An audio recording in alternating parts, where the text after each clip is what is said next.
Bismillahirrahmanirrahim. Assalamualaikum warahmatullahi wabarakatuh. Salam sejahtera untuk kita semua. Semoga kita dalam keadaan sehat walafiat. Amin amin ya rabbal alamin. Dan yang lagi sakit semoga cepat diangkat penyakitnya.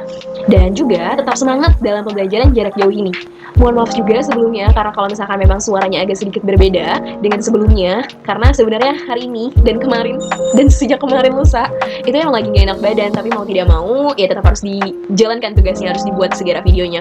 Jadi kembali lagi bersama saya yang berperan sebagai guru pendidikan kewarganegaraan akan memberikan penjelasan mengenai Google Classroom nih. Nah, buat rancangan pelaksanaan pembelajaran atau RPP, di mana RPP tersebut saya buat dengan satu lembar. Di sini ada materinya, ada tujuan pembelajarannya. Materinya saya menggunakan keragaman agama dan kepercayaan. Kemudian tujuan dari pembelajaran tersebut adalah peserta didik dapat membuat produk dan menjelaskan hasil produknya terkait dengan materi keragaman agama yang diakui di Indonesia, seperti itu. Nah, dari poin dalam Kultur Maker itu sendiri, sebenarnya konsepnya adalah peserta didik ini diminta untuk membuat suatu produk yang sudah ditentukan oleh pendidik. Nah, hasil dari produk tersebut itu wajib dipresentasikan kepada pendidik dan peserta didik lainnya. Nah, elemen-elemen dari Kultur Maker itu sendiri yaitu di poin pertama ada pendidik yang memberikan tugas kepada peserta didik, baik itu berupa produk, baik itu film dokumenter, video biasa, video vlog, animasi, poster, komik, dan lain sebagainya. Nah, itu dengan materi yang sudah tentukan gitu. Nah, kalau saya kan saat ini menggunakan materi keragaman agama dan kepercayaan yang diakui di Indonesia, seperti itu. Nah, itu membahaslah keragaman agama dan kepercayaan, mungkin itu terkait dengan toleransi dan lain sebagainya. Seperti itu.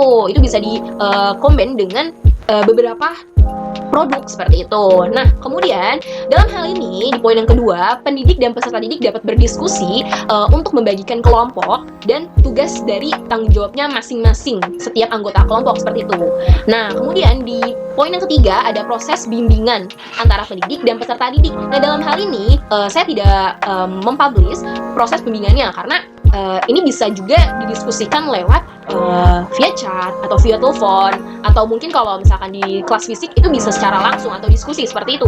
Nah, di poin yang terakhir nih, yang keempat. Nah, di sini tuh peserta didik tuh hasil dari produknya itu wajib dipresentasikan, atau di sini adalah tahap presentasi di mana peserta didik mempresentasikan hasil produknya dan kemudian pendidik ini memberikan penilaian atau evaluasi serta memberikan penilaian secara langsung atau melalui rubrik penilaian, seperti itu. Nah, di aktivitas pembelajaran ini juga udah saya buat seperti itu. Nah, di sini ada poin-poin yang kurang lebihnya sama sebenarnya, cuma poin-poinnya di sini lebih mendetail, seperti itu kurang lebihnya. Nah, kemudian selanjutnya di 3.1 yaitu materi, seperti biasa saya itu mengupload PowerPoint yang sudah saya presentasikan, kemudian saya videokan seperti itu. Kemudian ada Word seperti itu. Selanjutnya ada 3.2 yaitu jadwal dari tatap maya itu sendiri. Nah, dalam hal ini, saya menjadwalkan 2 kali tatap maya. Di minggu pertama atau di poin yang pertama, itu sudah saya jelaskan tuh, di mana saya memberikan penjelasan sedikit mengenai pembagian kelompok. Nah, kemudian saat Google Meet, saya menjelaskan secara detail atau lebih rinci kepada peserta didik terkait dengan kelompoknya, pembagian tugasnya, kemudian tentang produk yang harus dibuat seperti apa, terkait dengan materinya. Seperti itu kurang lebihnya. Di sini sudah saya jadwalkan minggu lalu. Nah, kemudian seminggu kemudian saya memberi jadwal juga agar lebih terarah, yaitu tugas kelompoknya dikumpulkan seminggu setelah tatap maya pertama, seperti itu kurang lebihnya. Nah, setelah itu selanjutnya sebentar ya. Nah, untuk selanjutnya di 3.3 penilaian, di sini sudah saya jelaskan juga terkait dengan kriteria penilaiannya, seperti itu. Nah, pada saat Google Meet pertama, saya juga sudah menjelaskan terkait dengan kriteria penilaiannya. Nah, di sini saya juga jelaskan ada poin produk. Maksudnya produknya ini bagaimana hasilnya, seperti itu. Nih, saya buka aja lebih jelasnya ya. Nah, dari produknya menarik atau tidak menarik, seperti itu. Kalau untuk menarik, ya maka poinnya 20. Kalau misalkan tidak menarik, maka poinnya 0, seperti itu. Nah, untuk penyampaiannya, di sini ada presentasi. Nah, kalau misalkan memang peserta didik itu dengan menyampaikannya secara rinci, jelas, detail, seperti itu kurang lebihnya, atau minimal lantang, Nah, itu artinya itu memahami. Nah, kalau misalkan tidak memahami maka saya kasih nilai 0 seperti itu. Nah, untuk materinya apakah sudah sesuai dengan tujuan dari pembelajaran tersebut? Nah, kalau misalkan memang sudah sesuai maka saya kasih 50. Kalau misalkan tidak, maka saya kasih 0. Nah, untuk nilai sendiri kebetulan ada beberapa anak yang sudah mengumpulkan dan ada yang juga tidak sama sekali mengumpulkan. Di sini nilainya sudah saya berikan seperti itu. Dan saya sudah kasih notes juga.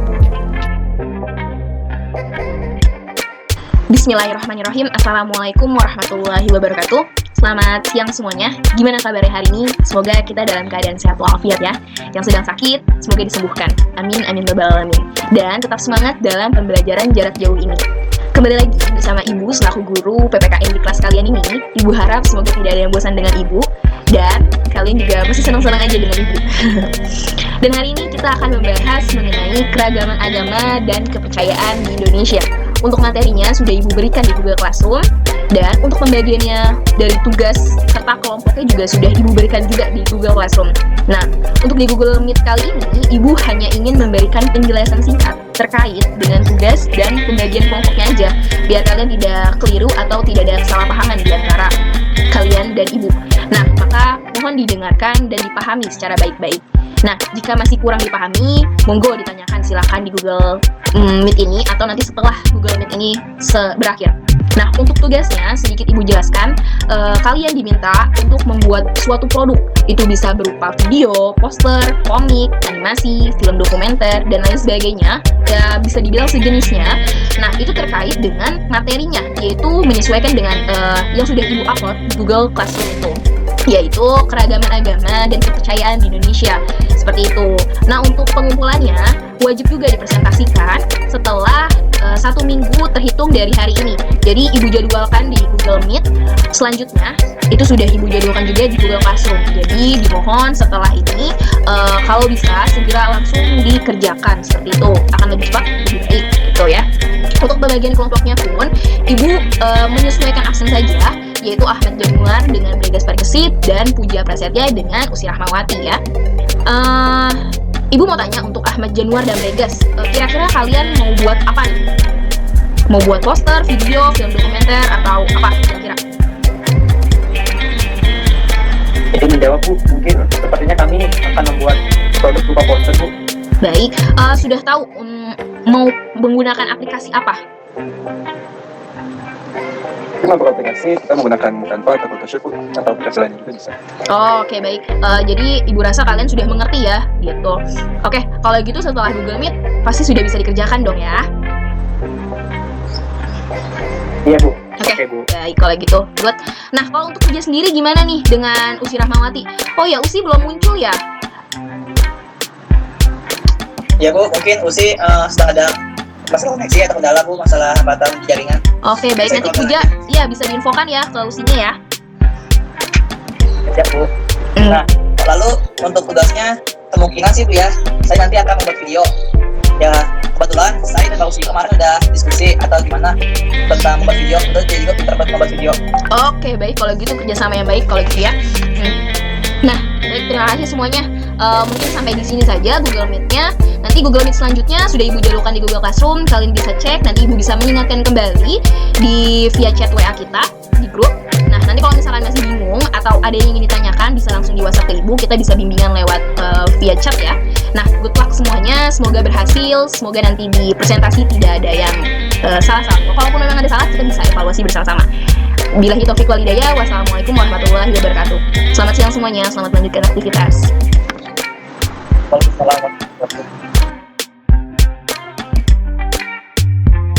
Assalamualaikum warahmatullahi wabarakatuh. Selamat siang semuanya. Gimana kabarnya hari ini? Setelah seminggu lalu kita sudah Google Meet, dan hari ini kita kembali lagi ke Google Meet. Pertemuan kali ini Ibu harap semua dalam keadaan sehat juga ya, dan tetap semangat dalam pembelajaran jarak jauh ini. Kembali lagi bersama Ibu, mari kita langsung mulai saja ya. Untuk produknya sudah Ibu terima ya di Google Classroom, dan tolong dilakukan presentasi secara langsung. Dimohon salah satu dari anggotanya untuk dipresentasikan secara langsung ya. Nah, kita mulai dari kelompok 1 dan dilanjutkan dengan kelompok 2 ya, untuk mempersingkat waktu tentunya. Dimulai dengan kelompok 1 dulu. Ayo mari, Bregas atau Ahmad Januar. boleh dipresentasikan lalu. Saya akan presentasi. Oke, baik, langsung saja. Tunggu. Oke, baik Bu, saya izin share screen ya Bu. Baik. Apakah sudah terlihat Bu share screen saya? Halo Bu, Ya, sudah siap. terlihat share screen saya? Sudah. Oke. Sudah terlihat ya Bu ya sekarang ya? Sudah. Oke, jadi Bismillahirrahmanirrahim. Assalamualaikum warahmatullahi wabarakatuh. Perkenalkan, kami dari kelompok 1 yang beranggotakan yang pertama ada Ahmad Januar dan yang kedua ada Rian Diri yaitu Bregat Basir. Di sini kami sudah membuat tugas yang diberikan dari kelompok yang kami buat yaitu berupa poster. Nah, poster ini kami buat di aplikasi berupa Photoshop, kemudian dengan bantuan Canva dan sebagainya seperti itu. Nah, jadi poster kami buat seperti ini Bu tampilannya. Jaga Indonesia jangan mau jadi domba. Di balik keterangan berbeda dan ciptakan yang hidup berkerukunan. Mari saling menghormati dan menghargai. Nah, jadi di sini latar belakang kami membuat poster ini adalah kami ingin membuat bauan pada para pembaca poster ini untuk menjaga Indonesia, jangan sampai Indonesia ini dipecah belah dari dalam dengan cara dia domba seperti itu. Dan di sini kami melampirkan Garuda sebagai dasar negara dan kami juga menekankan bahwa di Indonesia ini banyak sekali latar belakang berbeda, tapi kita harus menciptakan kerukunan dalam hidup di Indonesia secara berbangsa dan bernegara sesuai dengan Pancasila seperti itu. Dan di sini di bawahnya kami juga menambahkan yang namanya gambar berbagai macam rumah ibadah, kemudian dan tokoh-tokoh agama itu mempunyai filosofi bahwa di Indonesia ini tidak hanya satu agama saja yang diakui, tetapi ada banyak agama. Dan di balik perbedaan agama itu kita harus saling menghargai dan saling toleransi satu sama lain antar umat beragama agar Indonesia ini tidak gampang jadi domba karena Indonesia kita terdepan. Nah, di bawahnya lagi paling bawah kami sengaja menambahkan pesan mari saling menghormati dan menghargai karena kami pikir di Indonesia masih ada beberapa oknum yang kurang menghormati dan menghargai sesama. Jadi dengan kami membuat poster ini diharapkan para pembaca poster itu dapat saling menghormati dan menghargai baik antar umat beragama, suku, ras, agama dan sebagainya. Seperti itu Bu. Kita tambahnya Januar. Gimana Januar, mungkin apa sudah sepakat dengan apa yang dikatakan Bregas atau mungkin ada yang mau ditambahkan? Sepertinya Ahmad. Ya betul sekali Bu, saya sepakat dengan Bregas atas pemahamannya. Jadi Indonesia itu kan jadi berbagai macam suku, bangsa, suku, ras, golongan dan segala macam. Jadi tujuan dari apa namanya? Menjaga Indonesia. Dari gambar yang sudah ditayangkan oleh Bregas itu adalah menghimbau kepada masyarakat agar terus menaati sila juga yang peserta Indonesia seperti itu. Oke, baik. Ada lagi mungkin? Oke, baik kalau gitu boleh. Oke, baik. Boleh dilanjut. Kelompok 2 Puja untuk mempersingkat waktunya. Baik Bu. Baik Bu, di sini saya akan mempresentasikan hasil karya saya yaitu berupa video ya Bu. Di share screen-nya.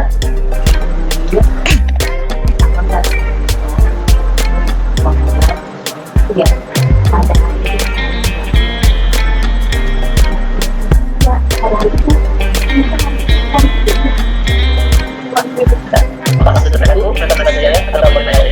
sudah. Ya baik. Nah, saya sih membuat video ya Bu yang di latar belakangnya itu lagu Indonesia Raya. Jadi yang lain ya Bu. Bisa. Sebelumnya perkenalkan nama saya Jupiter Setia, saya dari kelompok 2. Kelompok 2 itu yang beranggotakan juga ada Sir dan Melati. Jadi kebetulan teman saya Melati mungkin sedang ada kesibukan atau kendala dalam koneksi, jadi tidak saya hadir. Saya mau mengatakan saja. Baik, oke. Saya Bu, bismillahirrahmanirrahim. Di sini pertama Indonesia. Merah putih adalah bendera negara kita, yaitu Indonesia. Nama alternatif yang biasa dipakai adalah Nusantara. Indonesia disebut juga negara Kesatuan Republik Indonesia atau yaitu NKRI atau istilah RI. Dia negara Indonesia terdiri dari 17.540 pulau. Populasi mencapai sekitar 270 juta jiwa tahun 2020. Kemudian di sini ada Pancasila yang dimana merupakan rumusan dan pedoman berupa bangsa dan bernegara bagi seluruh rakyat Indonesia. Berdasarkan ketentuan MPR, surat pertama untuk Yang Maha Esa memiliki makna yaitu percaya dan takut pada Yang Maha Esa, sebagai agama dan penjagaan masing-masing dan menurut dan berdasarkan manusia yang ada terhadap. Iya.